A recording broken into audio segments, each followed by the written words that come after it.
ప్రపంచమే ప్రమాద పంచుల్లో ఉంది, భూగోళమే నా అభిప్రాయం. గఫూర్ గారు మీరేమంటారు? అంటే ఒప్పందం అనేది భారత కాలం ప్రకారం మరికొద్ది గంటల్లో, భారత కాలం ప్రకారం నిన్న రాత్రి, వాళ్ళ కాలం ప్రకారం మరికొద్ది గంటల్లో ముగియబోతోంది. ఎలా దీనికి సంబంధించి రష్యా ఇప్పటివరకు అమెరికా స్టాండ్ ఏంటనేది క్లియర్ అవుతుంది. ఆయన యాజ్ లాంగ్ యాజ్ ట్రంప్తో ఉన్న అడ్వాంటేజ్ ఏంటంటే కొండబద్దలు కొట్టినట్టు చండాలమైన మొహం మీద చెప్పేస్తాడు. రష్యా వ్యూహాత్మకంగా వ్యవహరిస్తుంది, చైనా ఏం మాట, చైనా ఏమో సైలెంట్గా ఉంటుంది. అంటే సైలెంట్గా చేసుకుంటూ వెళ్ళిపోతుందా చైనా? వాసుదేవన్ గారు, మీకు తులసిరెడ్డి గారికి, కోటేశ్వరరావు గారికి నమస్కారాలండి. అట్లాగే 99 ప్రేక్షకులకు కూడా. సార్, ఈరోజు అణ్వాయుధాల ఒప్పందం యొక్క సమయం ముగియడం అనేటువంటిది మానవ జాతికి ఒక ప్రమాదకరమైనటువంటి హెచ్చరిక.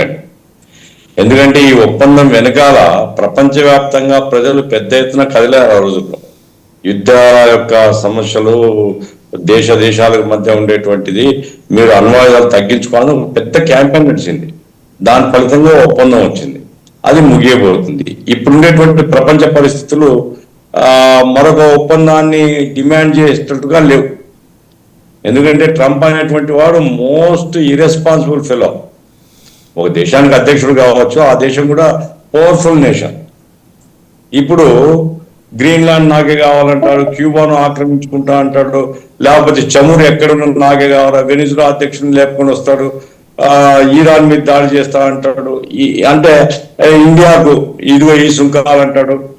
ఈ రకంగా ప్రపంచాన్ని చాలా అస్థిర పరిస్థితులకు నెట్టివేసినటువంటి ఒక నియంత లాంటి వ్యక్తి ఈరోజు అమెరికాకు అధ్యక్షుడిగా ఉన్నారు.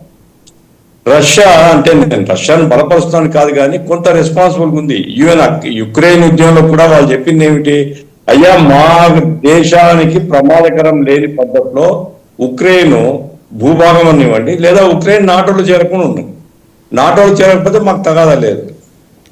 చైనా తను మిగతా వాళ్ళతో తగాదా ఎక్కడ పెట్టుకోలేదు, ఇండియాతో అక్కడక్కడ సరిహద్దు తగాదాలు ఉన్నాయి తప్ప.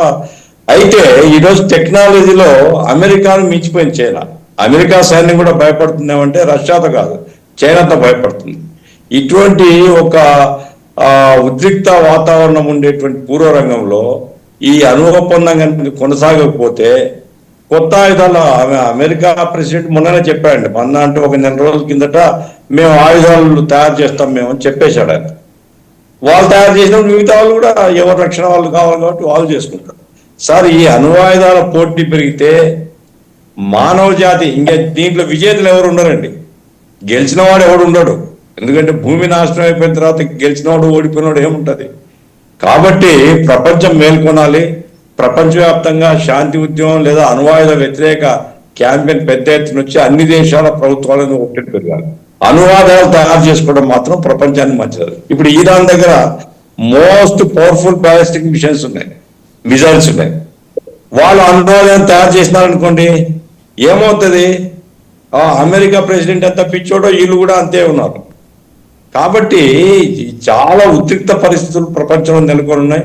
ఇప్పుడు నాకు నిన్న ఒక వార్త చూశాను నేను, రష్యన్ ప్రెసిడెంట్ ఎన్రిచ్డ్ యురేనియం ఇవ్వమని అడిగారు ఇరాన్. ఏమిటి అంటే మేము కొత్త ఆయుధాలు తయారు చేయాలి. వీళ్ళేమో నిరాకరించారు, లేదు మా కోసం పెట్టుకున్నాం, మేము ఇవ్వము అని. ఇప్పుడు ఆ రకంగా ఎన్రిచ్డ్ యురేనియం అంటే ఇంకా రెడీమేడ్ ఆటం బాంబులు కొత్తవి రెడీమేడ్ తయారు చేయడానికి చాలా ఉద్రిక్త పరిస్థితులు అండి.